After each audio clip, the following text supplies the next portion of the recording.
I wanted to share something with you that happened about a couple of years ago now when I was running one of my workshops.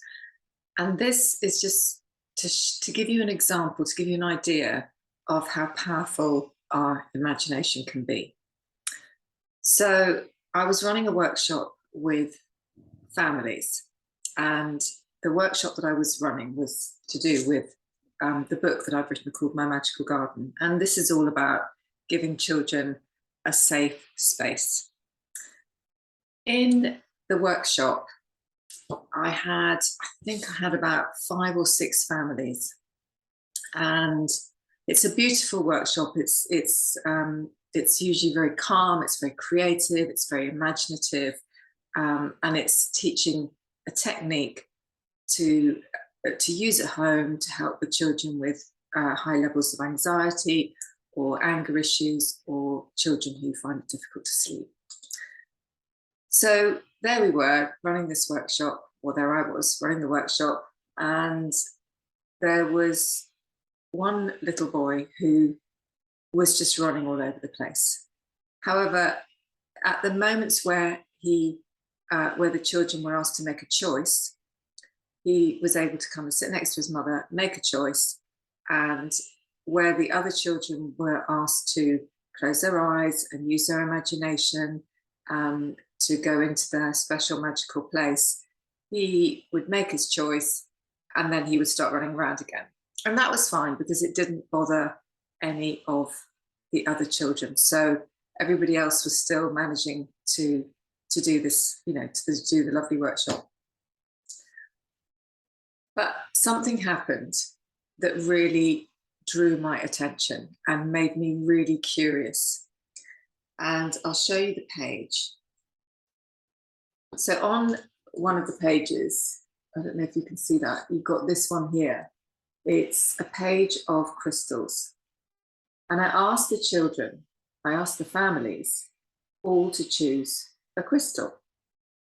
And that's what they do on every page. They choose one thing on every page.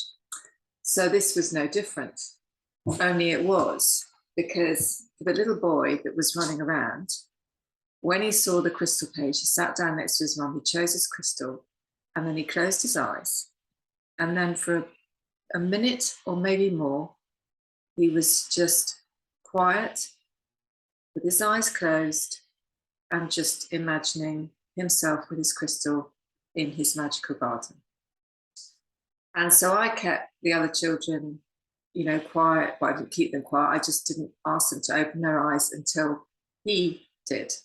And like I said, it was about a minute, which was quite amazing considering for the rest of the workshop, he had just been running around, but there was something for him about the crystals. And at the end of the workshop, I spoke to his mum and said that was just incredible, that he just completely calmed down and was able to just sit still using his imagination for a minute, and like it was just so different to every other page. And she said that he absolutely loves crystals, and it is something that he uses to calm him down. So after the workshop, it got me thinking. And I just thought, well, so what was that? Because every page they're asked to choose something. But he obviously totally connected with the crystals. And I was just fascinated to just know a little bit more. And I had a colleague who is a kinesiologist. And I asked her if we could do an experiment. And that experiment involved 2 families, which both families had 2 children, and me and the kinesiologist. So what we decided to do, because when I told her about what had happened, she was also really curious to know. And if you don't know about kinesiology is about it's about muscle testing. So you test the strength.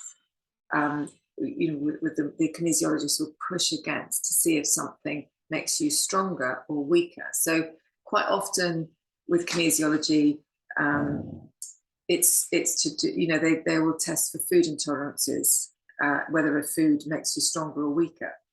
And it's amazing. Kinesiology is just fantastic because it can give you so much information from your body. And anyway, so we did this experiment, and there were 4 children and 3 adults doing the experiment. And what we did was we used, I bought all my little crystals, and there's just a little handful of them. So I bought a whole load of real crystals, and I put them on a table, and everybody was asked to choose 5 of the real crystals.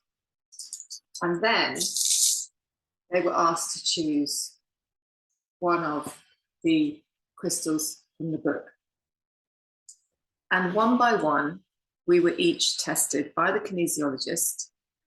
She tested us at the beginning to see, where we were and everything. And then once she'd done the initial process with each one of us, we then held one crystal at a time, to be tested to see if that particular how strong that crystal made you. And she rated it between 1 and 10. And so we each went through that. So we did 5 real crystals, and then we used the crystal that we'd chosen. And for that one, I got them to close their eyes and imagine that they were holding that imaginary crystal in their hand, and just really feel it, connect with it, and just imagine what that crystal was doing for them. And that was probably over a period of just 1 minute. And then once I'd done that, guided them through holding the crystal and really connecting with it, I then got the kinesiologist then muscle tested to see how that imaginary crystal affected them. And what I found just incredible was that not only did whatever crystal that they chose in their imagination, not only did it give a strong response every time, it gave the strongest response out of all the crystals that they'd chosen. And that just confirmed to me that, yes, I mean, crystals are beautiful, and, I'd rather have a real crystal in my pocket. But the fact is that our imagination is just unbelievably clever and powerful. And the fact that in that experiment that we did with the kinesiologist, I think we were all really surprised, because I knew that imagining the crystal would be powerful, but I didn't realize that that was going to give us the strongest reaction out of all the crystals that we'd chosen. So I wanted to share that with you, because I just don't think we tap into our imagination at all, really. And if you, I don't know if you've got a copy of this book, but this book just completely taps into the child's imagination, especially when they do the workshop that goes with it. They learn how to create their own magical garden, because it's called My Magical Garden. They learn how to create their own magical garden, and they slowly make choices all the way through the book. And I'll just show you quickly as we're here. They make choices as they go through. They choose one thing on every page, and then they are guided to take that one thing in. Maybe it's the last pages as well. They're guided to take in what they chose into their magical place, and we just connect. We connect it using the imagination, and it's just highly effective and really powerful, and it really makes a huge difference. And when I saw that little boy in that workshop just imagining the crystal, he didn't have it with him, he was literally imagining it, and it brought stillness, and it brought quiet, and there was just, like in the room, there was just this total calm. and you could have heard a pin drop. And actually, to be honest, in the workshops that I do, you know, when I'm doing it in schools, it's the same. You can have 60 children in front of you, and when it comes time for them to close their eyes and imagine, whether it's the crystals, whether it's the animals, regardless, you can hear a pin drop. If you imagine out of 60 children, there are going to be children that normally can't sit still, that can't do that, but they do it. And it's magic and it's beautiful. So yeah, just try it for yourself. Just imagine a crystal. If you don't have a crystal and you feel you could do with one, just think of which crystal would help you in this moment.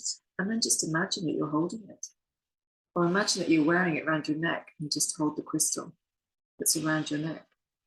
And just get comfort in that moment as you make that connection with the crystal, whether it's there or not.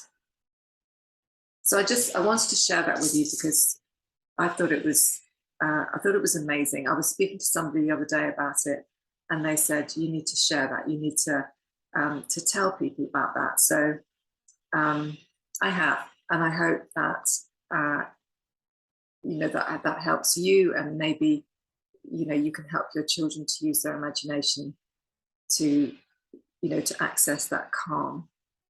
And in the meantime, if you would like to know about the book, in fact, there's not just one book, there's two books. There's also My Magical Tree.